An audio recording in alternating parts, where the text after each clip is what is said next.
Let's go back to the phone lines as Siegel coach Greg Wyant, a good friend of the show and a great guy all around, joins us on line 6. Coach Wyant, a tough night tonight up at Science Hill, but on the good side, you get a long bus ride home.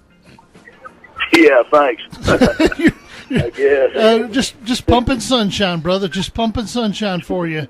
At least my kidneys are still working. Yeah, there we go. Tough night. It's a long road trip, and I'm sure that you probably, I don't know if you talked to Coach Sokowski or Coach Williams, who both went to Science Hill last year, and got any sort of feedback on the trip or how to break it up. Are you guys spending the night up there? Are you coming back tonight? What's happening? We're on the road back. We'll be back probably about 1 or 2 o'clock in the morning, sometime in between there. So it's been a long day. It's been a long road trip. Yeah, I'm sure it has. I know that it's always tough to talk to you after a loss, but I didn't want you to get out of here without talking to you because you've shown a lot of class and you've shown a great fortitude in battling through some adversity. And your kids, maybe if folks looked at the score, they might get a different idea than what happened tonight. So kind of tell what you saw through the coach's eyes from your kids tonight. Well, I mean, we had a great trip up here. I thought our mindset was good. I thought the kids handled the trip up there very well. And, we just ran into a buzzsaw when we walked on the football field, and we got beat by a really good football team. And I don't know that our kids were 100% ready to go when we stepped on the field. And ultimately, that lands on my plate. That's my fault. That we didn't get it to happen tonight. All that being said, we fell down. We got down 41-0 at half, and my challenge to them was to go out and be the team that I knew that they were capable of being. I told them that we didn't want to start pointing fingers at each other. We didn't want to. We didn't want to turn on each other. I wanted them to continue to show the character that they'd shown all year long as a football team, and they did that. They came out and responded, and when you're down by that much at halftime, it's a pretty tough deficit to overcome. And I've said all along from the very beginning of this year, I never knew what our record was going to be, but I love these seniors. They've been a great group. They've come in with a lot of character and a lot of class about them. They finished their season off that way. These guys will be successful no matter what they do in their life, in their marriages, in their jobs, and productive citizens in the community because of their work ethic, the way that they've learned how to persevere through a lot of things in their career at Siegel High School, and just what a great group of kids that we got. I guess my biggest regret is that I don't get another week with them next week in practice.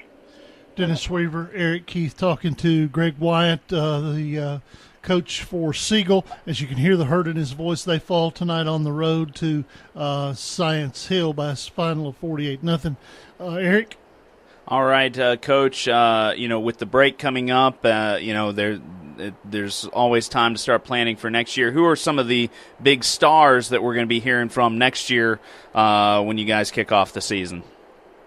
Eric, man, I don't mean to no disrespect or anything, but I'm not ready to get rid of these seniors yet. I understand.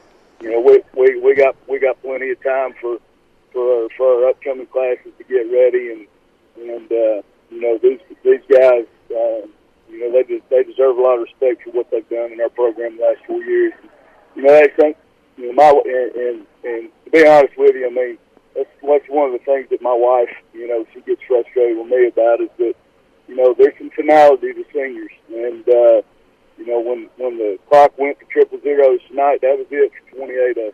Yeah. And wow. It's a hard thing. It's a hard thing for some of those kids to move on. It's hard for us as coaches. We spend so much time with them. It's, and I tell them all the time, it's a privilege for us to be able to coach another man's son, especially, during the most, influential time of their life as a coach. I mean, that's a privilege that you have, and I think that privilege needs to be taken seriously. And I not going to kick these kids to the curb quite yet. We still got a little ways to go with them, and we'll get them out the semester, and then we'll start working on the next group.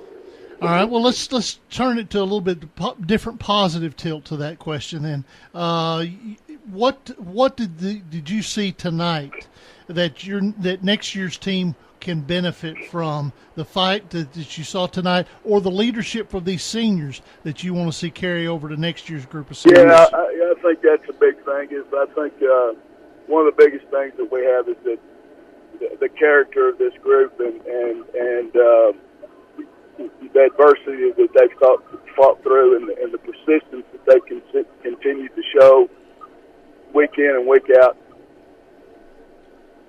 All right, Greg, we appreciate this group of seniors has struggled.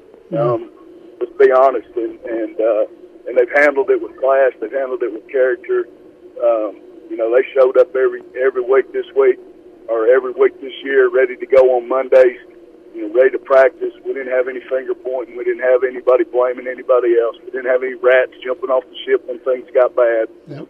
These guys just came to work, and hopefully they understand that who they are as people in life has nothing to do with W's and L's. And I think the younger group is beginning to understand that there's more to high school football than just wins and losses, and it's what you get out of it, what you make of yourself during that 4 years, and that you can lean on the rest of your life. All right, Greg, we appreciate it. We've got a break for stations on the network. I love you. I'll talk to you soon, okay? Thanks, guys. Appreciate y'all. All right, let's take a break for our stations on the Friday Night Thunder Radio Network.